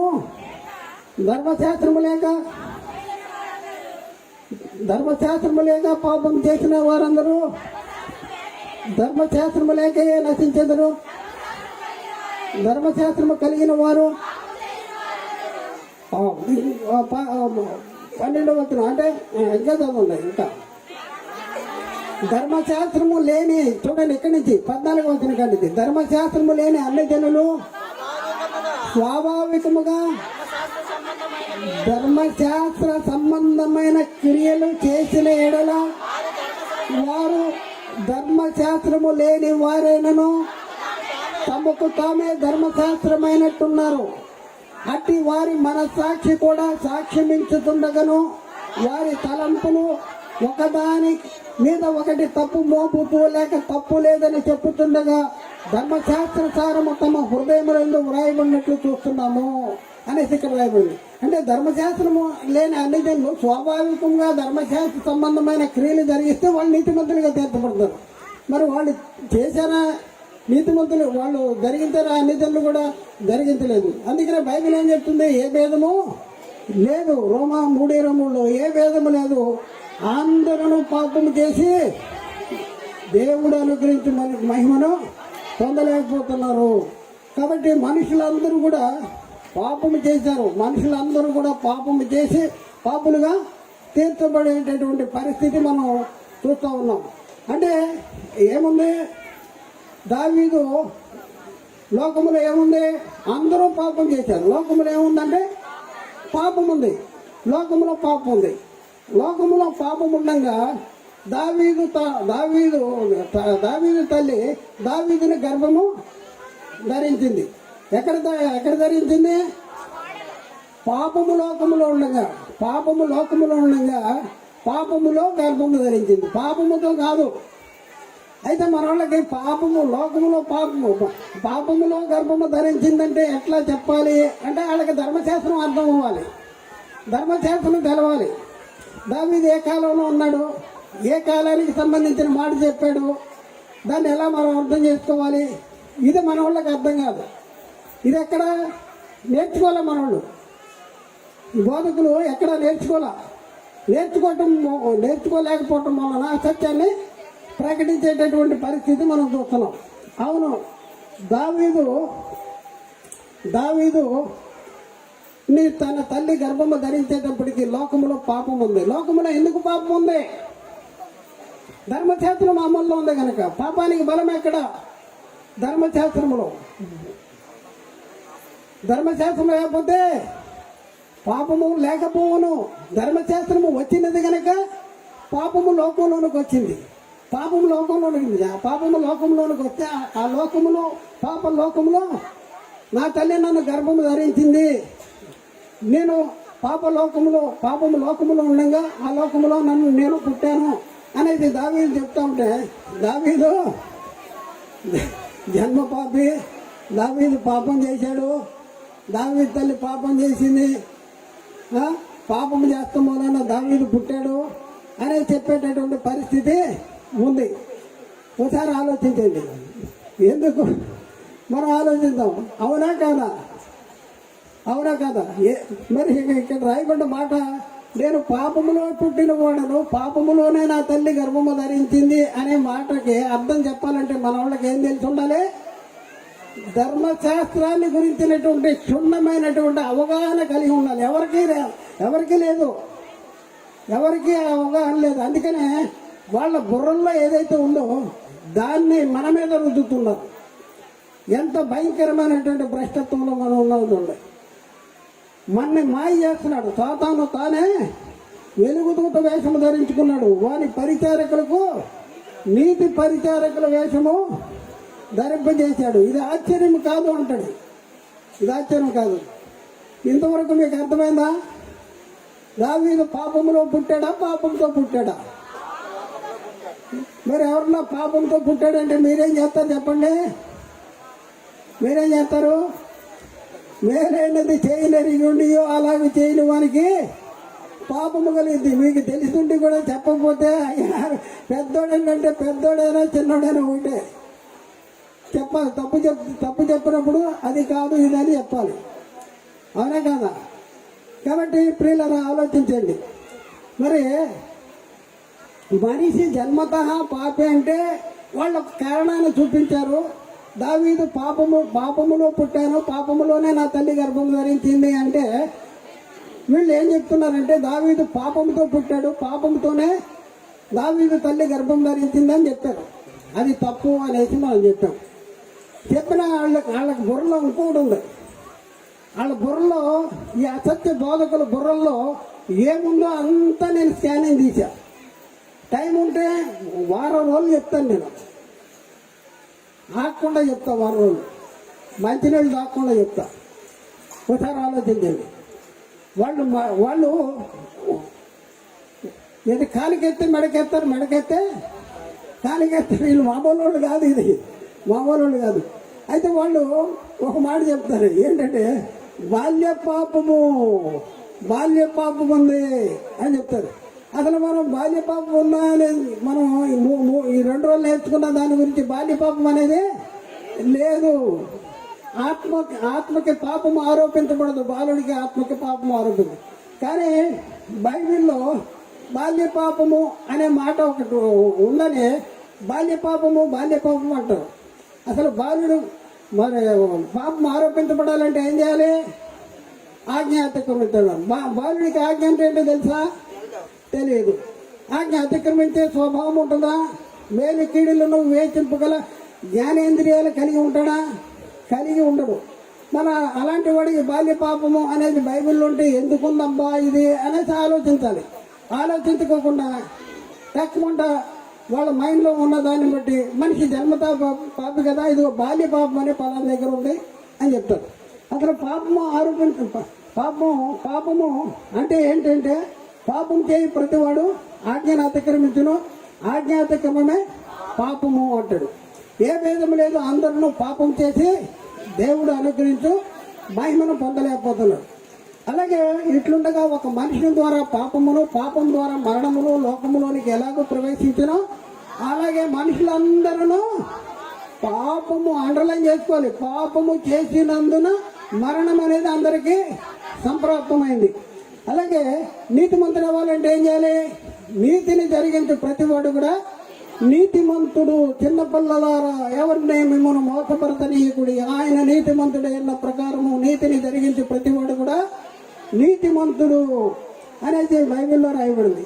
అయితే బైబిల్లో పాపానికి ఒక స్పష్టమైనటువంటి నిర్దిష్టమైనటువంటి ఒక సిద్ధాంతం ఉంది. మన మన మన గణిత శాస్త్ర సిద్ధాంతంలో మనం ఆలోచించుకుంటే మన దేశంలో 2 × 2 = ఎంత చెప్పండి? 8, 4. అమెరికాలో ప్రపంచంలో 6 నెలలు ఉన్న ప్రతి దగ్గర ఎంత? 2 × 2 4. 2 × 2 4 8 అవ్వదు. అలాగే బైబిల్లో ఒక అంశానికి ఒక సిద్ధాంతం ఉంటుంది. ఆ సిద్ధాంతాన్ని అనుసరించే మనం బైబిల్ని పరిశోధించడానికి, బైబిల్లో ఒక సిద్ధాంతాన్ని స్థిరపరచడానికి ప్రయత్నం చేయాలి. అలా చేయకోకుండా మన ఇష్టం వచ్చినట్లు మనం చేస్తే అది తప్పు అవుద్ది, అది అబద్ధం అవుద్ది. అబద్ధికులు అవుతాం మనం. అబద్ధికులు ఎక్కడికి వెళ్తారు? రెండో మరణానికి వెళ్ళేటటువంటి పరిస్థితి మనకు వాళ్ళకు ఉంటుంది. కాబట్టి ఏ వచనాన్ని బట్టి మరి బాల్య పాపం ఉన్నది అనేసి వాళ్ళు అపోహపడుతున్నారు, వాళ్ళు నమ్ముతున్నారు, అపోహపడుతున్నారు, అసత్యాన్ని ప్రజల మీద రుద్దుతున్నారు. ఏ వచనాన్ని బట్టి అనేది మనం చూద్దాం. చూడండి, కీర్తన గ్రంథంలో 25:7. కీర్తన గ్రంథంలో 25:7 బాల్య పాపములను నా అతిక్రమములను జ్ఞాపకము చేసుకునము. యెహోవా నీ కృపను బట్టి నీ దయ చొప్పున నన్ను జ్ఞాపకము చేసుకునము అంటాడు. ఇక్కడ కీర్తనకారుడు చెప్తా ఉన్నాడు, నా బాల్య పాపములను నా అతిక్రమములను జ్ఞాపకము చేసుకునము అంటాడు. బాల్య పాపాలు, బాలుడు పాపం చేస్తాడా అంటే చేయడం అనేది ఇప్పటి వరకు మనం నేర్చుకున్నాం. బాల్యుడు పాపము చేసేటటువంటి అవకాశం ఉండదు. అసలు ఆజ్ఞాతిక్రమణ పాపము, ఆజ్ఞను అతిక్రమించేటటువంటి పరిస్థితే బాలుడికి లేదనేది మనం నేర్చుకున్నాం. అయితే ఇక్కడ నా బాల్య పాపములను నా అతిక్రమములను జ్ఞాపకము చేసుకొనకుము అనేసి ఎందుకు అంటున్నాడు? ఇది మనం ఆలోచించాలి. ఇది నిజంగా బాలుడి గురించే చెప్తా ఉన్నాడా? నిజంగా బాలుడి గురించే చెప్తా ఉన్నాడా? లేకపోతే దేవుని దగ్గరికి వచ్చినటువంటి ప్రారంభ దశల గురించి చెప్తా ఉన్నాడా? ఇది మనం అర్థం చేసుకోవాల్సిన అవసరం మనకి ఉంది. మరొక వచనంలో యోబు గ్రంథము 13:26. యోబు గ్రంథము 13:26 అక్కడే ఉంది, నీవు నాకు కఠినమైన శిక్ష విధించి ఉన్నావు, నా బాల్యకాలపు పాపములను నాకు స్వాస్యముగా నీవు విధించి ఉన్నావు. బాల్యకాలపు పాపములు స్వాస్యముగా విధించి ఉన్నాడు. అంటే బాల్యకాల పాపములు, బాలుడు పాపము చేస్తాడంటే బాల్యకాలములో కూడా పాపము చేసే అవకాశం ఉందా అంటే అవకాశం లేదు అనేది మనం నేర్చుకున్నాం. అలాగైతే బాలురు పాపుల ఈ సిద్ధాంతము లేఖనానుసారం అనేదా? బాలురు పాపుల అక్కడ కీర్తన గ్రంథంలో కానీ ఇక్కడ యోగ గ్రంథంలో కానీ బాల్య పాపులు అని చెప్పినది మరి ఎంతవరకు కరెక్ట్ అంటే దాన్ని ఎలా అర్థం చేసుకుంటున్నాం మనం? వాళ్ళ ఏ ఉద్దేశంతో చెప్తారో మనం దాన్ని ఎలా వక్రీకరించి మనం చెప్తా ఉన్నాం. ఇది మనం ఆలోచించుకోవాల్సినటువంటి అవసరం మనకి ఉంది. అయితే ప్రియులరా, ఈ 2 వచనాలను బట్టి బాల్యకాలంలో బాలురు పాపులు అయితే, బాల్యకాలంలో పాపము చేసేవాళ్ళు అయితే, బాల్యకాలంలో ఉన్నటువంటి వాళ్ళు పాపము చేసేవాళ్ళు అయితే యేసుక్రీస్తు చెప్పిన మాట తప్పవుద్ది. యేసుక్రీస్తు చెప్పిన మాట తప్పవుద్ది. ఎందుకంటే వాళ్ళు అక్కడే ఆలోచిస్తున్నారు కానీ ఇక్కడ రాట్లా, యేసుక్రీస్తు దగ్గరికి రాట్లా. బైబిల్లో ఒక వచనము మరొక వచనాన్ని విభేదించదు, సమర్థించాలి కానీ విభేదించదు. యేసుక్రీస్తు చెప్తున్నాడు మత్తయి సువార్తలో 19:13-15 వచనాల్లో అక్కడ ఏం చెప్తున్నాడు? అప్పుడు ఆయన వారి మీద చేతులుంచి ప్రార్థన చేయవలనని కొందరు చిన్నపిల్లలను ఆయన ఎద్దుకు తీసుకుని వచ్చి ఆయన శిష్యులు తీసుకొని వచ్చిన వారిని గద్దింపగా యేసు చిన్న పిల్లలను ఆటంకపరచక వారిని నా యొద్దకు రానియుడి, పరలోక రాజ్యము ఇలాంటి వారిది అంటాడు. పరలోక రాజ్యం ఎలాంటి వారిది? చిన్న పిల్లల లాంటిది వారిది. అంటే బాలురు పాపము చేస్తారా? బాలురు పాపము చేస్తారా? బాలురు పాపుల చిన్న పిల్లల వంటి ఎలాంటి వారిదే దేవుని రాజ్యము? ఎలాంటి వారిదే? పరలోక రాజ్యము ఎలాంటి వారిదే అంటే, పరలోక రాజ్యము పాపులు వెళ్తారా? పాపులు ఉంటారా? మరి ఇక్కడ మనం చూస్తున్నప్పుడు యోగ గ్రంథంలో కానీ కీర్తన గ్రంథంలో కానీ మరి ఎందుకు వాళ్ళు అన్నారు, నా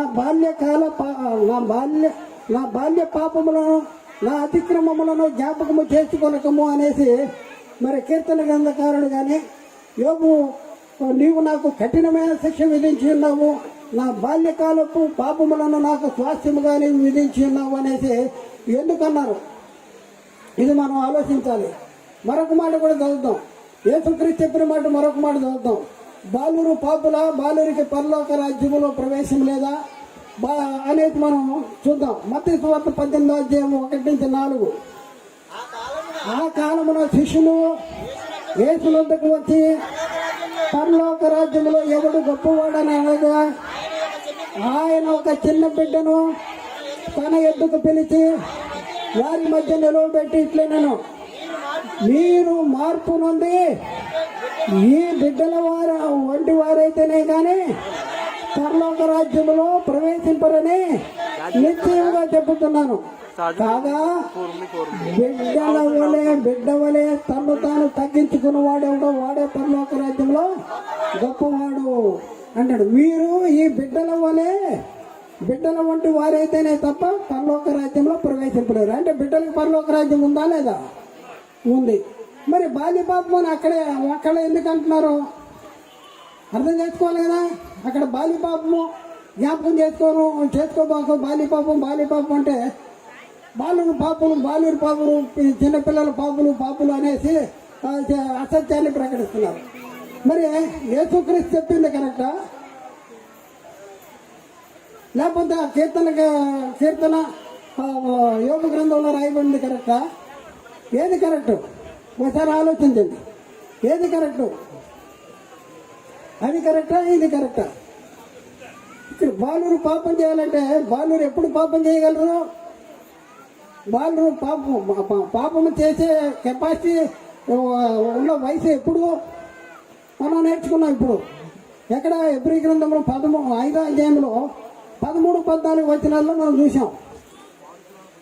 మరియు పాలు తాగు ప్రతివాడును శిశువే గనక నీతి వాక్య విషయంలో అనుభవము లేని వాడై ఉన్నాడు.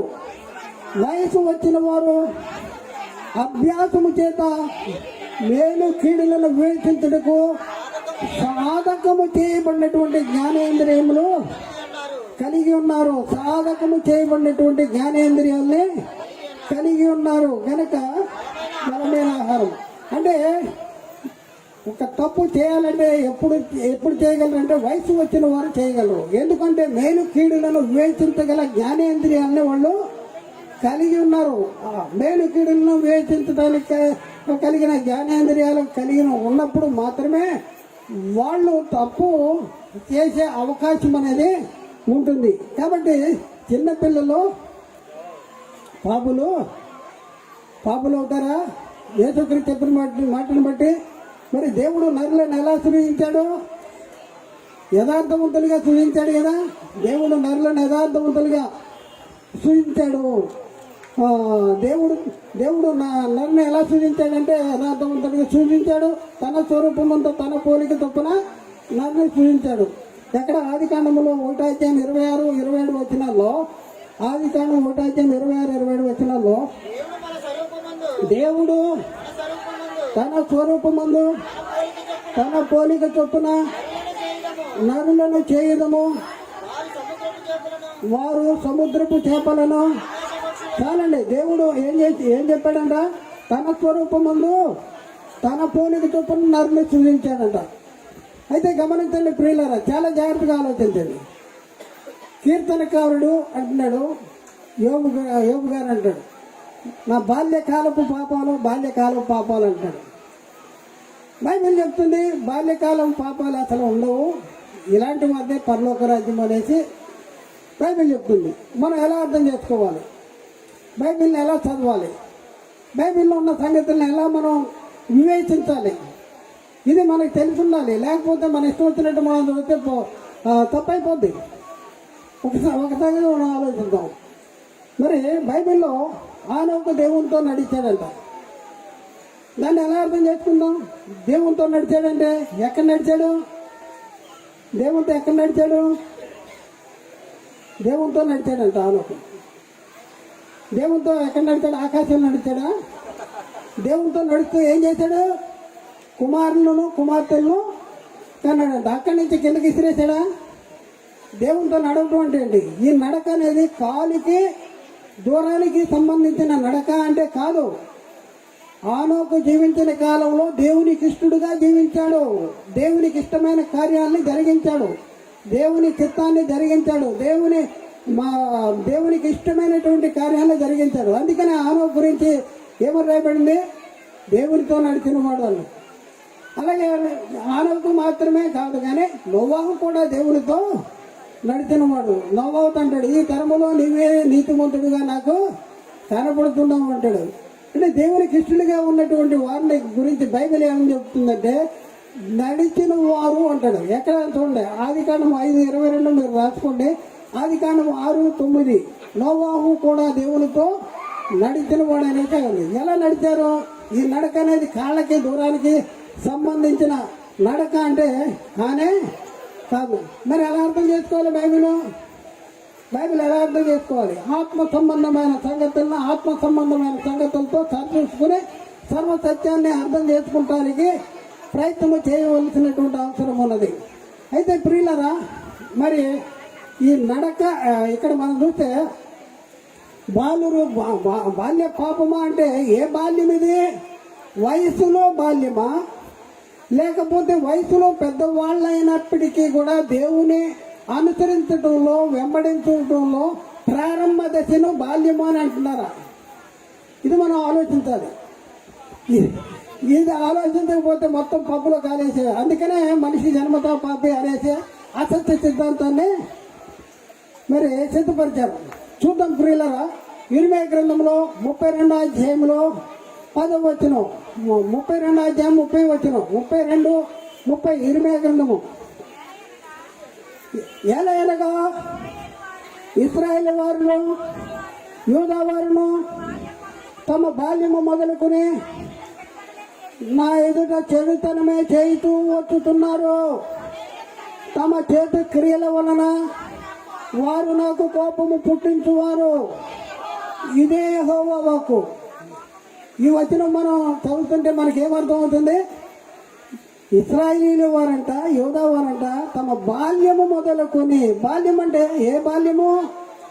వయసులో బాల్యమా, లేకపోతే దేవుని వెంబడించడంలో బాల్యమా? వీళ్ళు ఏ అతిక్రమాలు చేసుకుంటూ వచ్చారో ఇది చాలా జాగ్రత్తగా ఉండాలి. వచనం చదువుతున్నారు కానీ బోధకులు కూడా విశ్వాసులు కూడా అర్థం చేసుకోవట్లేదు. ఇప్పుడు చదివాం, ఈ వచనంలో ఏముందని మనం అర్థం చేసుకుందాం. చూడండి, ఏలనగా ఇశ్రాయేలీలు వారును యూదా వారును తమ బాల్యము మొదలుకొని నా ఎదుట చెడుతనమే చేస్తున్నారు. చెడుతనం చేస్తున్నారంట. బాల్యంలో చెడుతనం చేస్తారా? చెడుతనం చేసేటటువంటి స్వభావం బాల్యంలో ఉంటుందంటే ఇప్పటి వరకు నేర్చుకున్న దాన్ని బట్టి ఉండదు. మరి ఈ బాల్యం అంటే ఏ బాల్యము? తర్వాత తమ చేతుల క్రియల వలన నాకు కోపమే పుట్టించువారు. చూడండి, పాపము చేయిస్తూ వచ్చారంట, తమ చేతుల క్రియల వలన పాపం చేస్తారంట. వీళ్ళు ఎవరు అంటే ఇశ్రాయేలీయుల వారు, యూదా వారు. ఎప్పటి నుంచి? బాల్యము మొదలుకొని. ఏమంటే ఈ బాల్యం అనేది వయసులో బాల్యమా, లేకపోతే దేవుని వెంబడించే క్రమంలో బాల్యమా? ఏ బాల్యమని మనం ఆలోచించాలి. వయసులో బాల్యము తప్పు చేసేటటువంటి అవకాశం ఉంటుందా అనేసి మనం ఆలోచించే. వయసులో బాల్యంగా ఉన్న వాళ్ళు తప్పు చేసే అవకాశం లేదు. ఎందుకంటే వయసు రావాలి. వయసు వచ్చిన వాడు మేలు కీళ్ళను వివేచింపగల జ్ఞానేంద్రియాలు కలిగినటువంటి వాడుగా ఉంటాడు. మరి ఇక్కడ బాల్యం అంటాడు. ఏ బాల్యం అంటే వయస్సులో బాల్యము కాదు, దేవుని వెంబడించడంలో ప్రారంభ దశ. దేవుని వెంబడించడంలో ప్రారంభ దశ, దాన్ని ఏమంటున్నాడంటే బాల్యము అనేసి అంటున్నాడు. ఇంకో మాట చూద్దాము.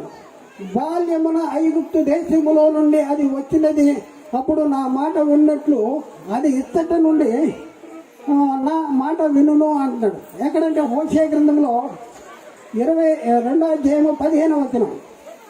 హోషేయ గ్రంథము 2వ అధ్యాయం 15వ వచనం. అక్కడ నుండి దాన్ని తోడుకుని వచ్చి దానికి ద్రాక్షరసము విత్తును, ఆకోరు అంటే శ్రమల గల లోయను నిరీక్షణ ద్వారముగా చేసేదను. బాల్యమున ఐగుప్తు దేశములో నుండి వచ్చినప్పుడు నా మాట విన్నట్లు. చలండి, బాల్యమున ఐగుప్తు దేశంలో నుండి వచ్చినప్పుడు, ఐగుప్తు దేశంలో నుంచి వచ్చిన వాళ్ళు బాలురా? ఐగుప్తు దేశంలోంచి వచ్చిన వాళ్ళు బాలురా అంటే బాలురు మాత్రమే కాదు, అందరూ వచ్చారు. అంటే ఐగుప్తు దేశంలో నుంచి ప్రారంభంలో ఐగుప్తు దేశంలో నుంచి వచ్చినప్పుడు నా మాట విన్నారు, తర్వాత నా మాట వినలేదు. ముందు మాట విన్నారు, దేవుడు ఏం చెప్తే అది విన్నారు, తర్వాత మాత్రం తిరుగుబాటు చేస్తూ వచ్చారు. అంటే బాల్యమున ఐగుప్తు దేశంలో నుండి వచ్చినప్పుడు అంటే ఏ బాల్యమున ఐగుప్తు దేశంలో నుంచి వచ్చారు వాళ్ళు? వయసులో బాల్యమా, దేవుని వెంబడించేటటువంటి పరిస్థితుల్లో బాల్యమా? ఏ బాల్యము? అయితే ప్రియులరా, మరి పై వచనంలో బాల్యం అంటే అర్థం ఏంటి? ఎప్పుడు ఐగుప్తు దేశంలో నుంచి వాళ్ళు వచ్చారు? ఈ వచనంలో బాల్యమున అంటే వయసులో బాల్యము కాదు, ఐగుప్తు దేశంలో నుండి అది వచ్చినప్పుడు అని అర్థం అంటున్నాడు. ఐగుప్తు దేశంలో నుండి వచ్చినప్పుడు, ఇశ్రాయేల్ ఐగుప్తు దేశంలో నుంచి వచ్చినప్పుడు అందరూ చెడ్డీలు కట్టుకుని వచ్చారా?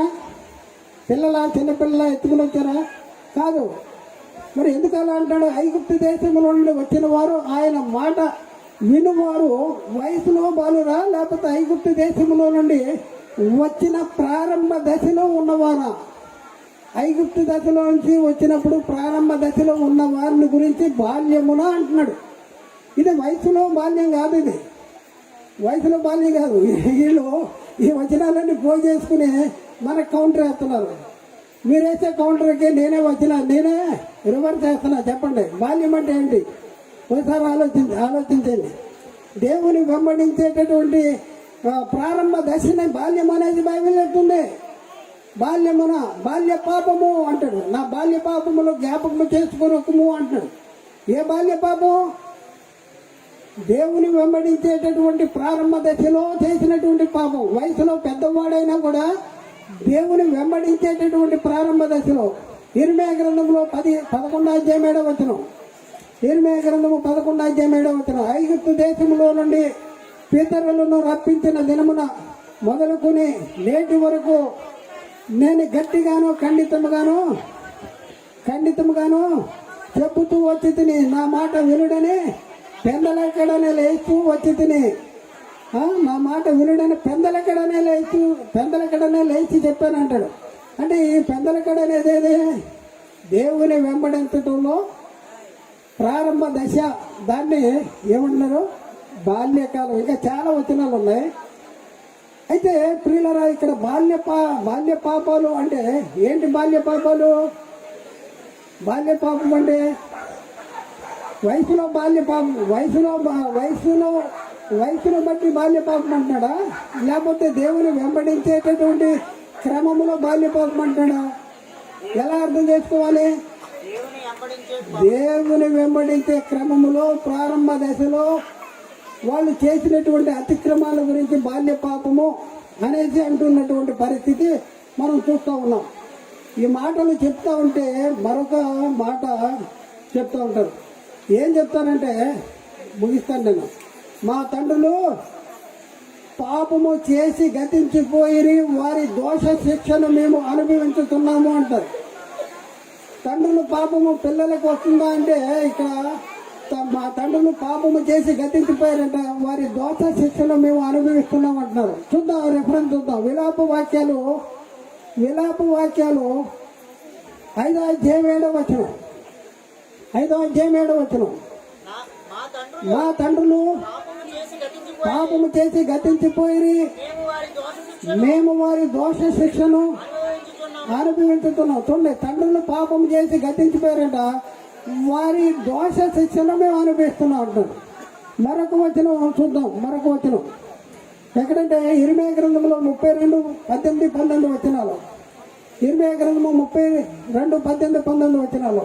నీవు వేల మందికి కృప చూపుతూ తండ్రుల దోషములు వారి తర్వాత పిల్లల ఒడిలో వేయివాడవు, ఆలోచన విషయంలో నీవే గొప్పవాడవు, క్రియలు జరిగించే విషయంలో శక్తి సంపన్నుడవు, వారి ప్రవర్తనను బట్టి వారి క్రియాఫలములను బట్టి అందరికీ ప్రతిఫలం ఇచ్చుటకై నరపుత్రుల మార్గములన్నింటినీ నీవు కన్నులరా చూపుతున్నావు. ఈ విషయంలో ఏముంది? నీవు వేల మందికి కృప చూపువాడు, తండ్రుల దోషములు వారి పితరుల ఒళ్ళో వేయవాడు. తండ్రుల దోషాలు ఏం చేస్తాడంట?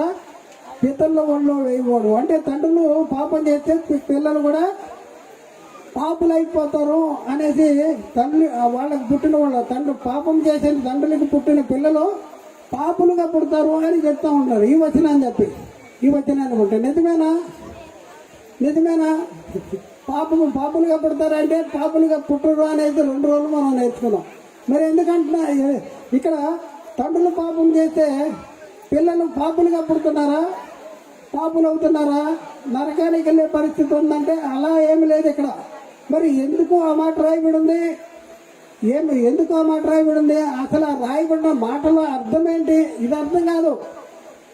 వాళ్ళ బుర్రలో ఏదుందో దాన్ని బట్టే దీన్ని అర్థం చేసుకోవడానికి ప్రయత్నం చేస్తారు.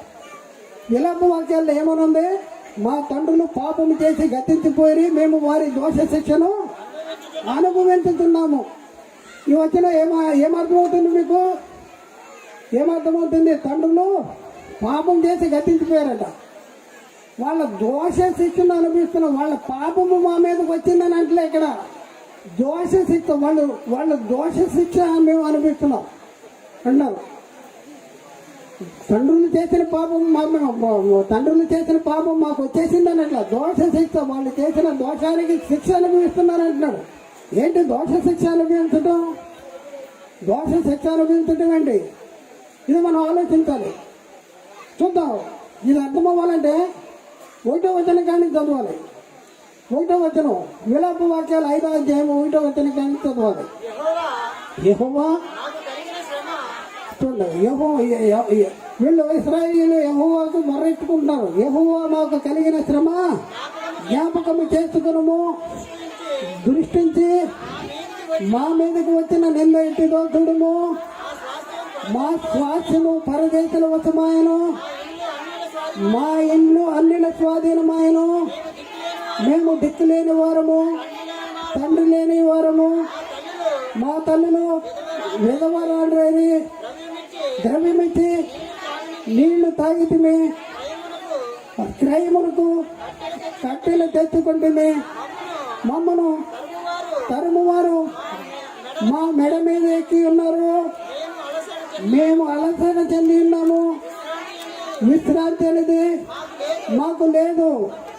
పొట్ట కూటికై ఐగుప్తీయులను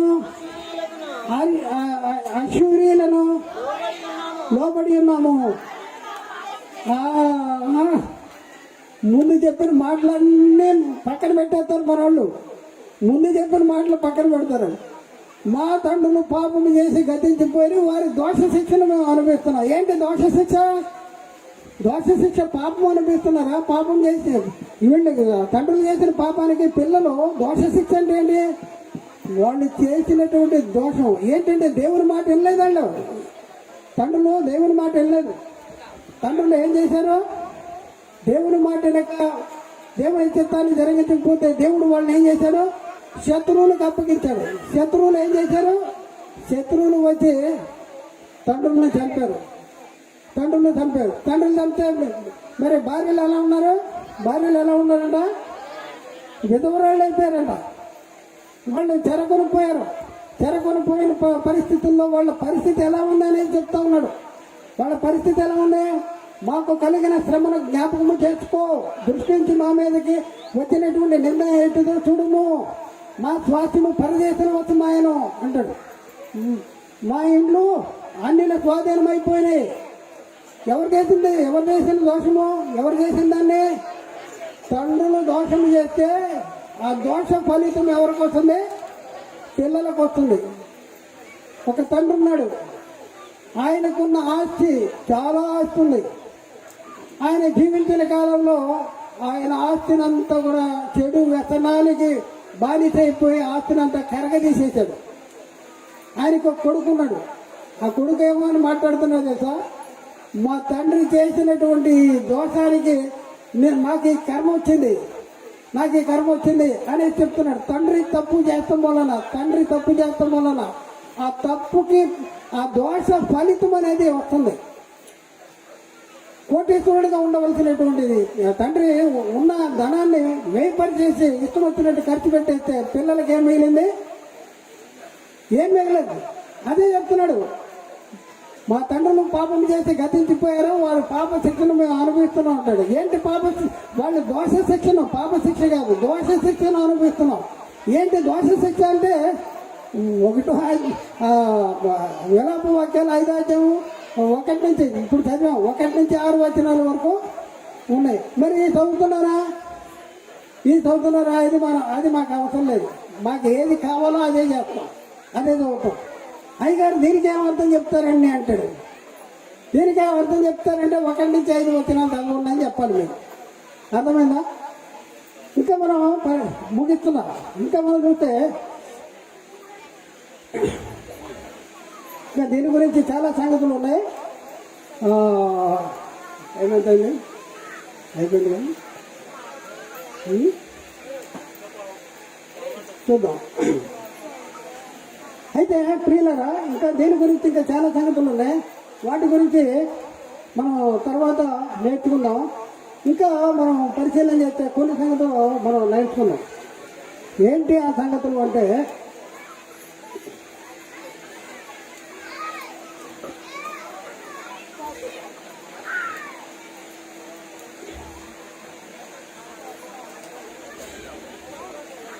చూద్దాం. నిర్గమకాండంలో 34వ అధ్యాయము 6-7 వచనాలు. నిర్గమకాండము 34వ అధ్యాయం 6-7 వచనాలు.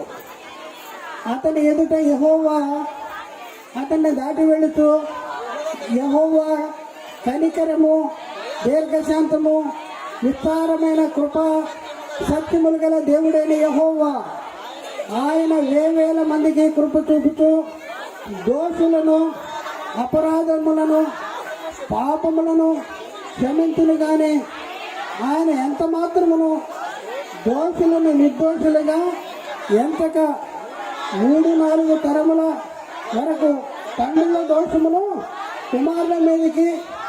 వారి కుమారుల మీదకి రప్పించును అని ప్రకటించెను. అంటే 3-4 తరాల వరకు తండ్రుల దోషము కుమారుల మీదకి రప్పిస్తాడని ఉంది కదా. తండ్రుల దోషము, పాపము కాదు రప్పించేది. ఇక్కడ పాపము రప్పిస్తానని చెప్పట్లా, దోషం అంటే ఏంటి? వాళ్ళు చేసినటువంటి అతిక్రమాలను బట్టి, అవిధేయతను బట్టి వాళ్ళకి పుట్టిన, అంటే తండ్రులకు పుట్టిన పిల్లలు ఏంటి? వాళ్ళు దోషానికి ఫలము వీళ్ళు అనుభవిస్తున్నారు. అంతేగాని వాళ్ళ పాపము వీళ్ళకి వస్తుందని లేదు. ఇక్కడ వాళ్ళ పాపం చూడండి, 3-4 తరముల వరకు తండ్రుల దోషములను కుమారుల మీదకి, తండ్రుల దోషాలు, శారీరకంగా తండ్రులు చేసినటువంటి దోషాలు, వాళ్ళు దేవునికి వ్యతిరేకంగా జీవించినటువంటి పరిస్థితుల్లో వాళ్ళు చేసిన దోషాలు కుమారుల మీదకి వస్తుంది. ఎలా వస్తుంది? ఇప్పుడే మనం తండ్రుల దోషాలు కుమారుల మీదకి ఎలా వస్తుందని. అలాగే నిర్గమకాండంలో 20వ అధ్యాయంలో 5-6 వచనాలు. నిర్గమకాండము 20వ అధ్యాయము, ఏలైనగా నీ దేవుడైన యెహోవానకు నేను రోషము గల దేవుడను, నన్ను ద్వేషించు వారి విషయంలో 3-4 తరముల వరకు తండ్రుల దోషములను కుమారుల మీదకి రప్పించదును. నన్ను ప్రేమించి నా ఆజ్ఞను గైకొను వారిని 1000 తరముల వరకు తరలించువాడనే ఉన్నాను అంటాడు. అంటే ఇక్కడ మనం చూస్తే ఏలైనా కానీ దేవుడైన యెహోవానకు నేను రోషము గలవాడనని నన్ను దేశించు వారి విషయంలో 3-4 తరాల వరకు తండ్రుల దోషాలు కుమారుల మీదకి రప్పిస్తానంటాడు. అంటే తండ్రులు పాపాలు రప్పిస్తానన్నాడా? దోషాలు రప్పిస్తాడు. దోషాలు ఎలా రప్పిస్తాడు? తండ్రులు చేసిన అవిధేయత వల్ల వాళ్ళ అవిధేయత వల్ల పిల్లలకి కష్టాలు వస్తాయి. వాళ్ళ దోషాల పిల్లల మీదకి వస్తాయి అని చెప్పడమే కానీ తండ్రుల పాపాలు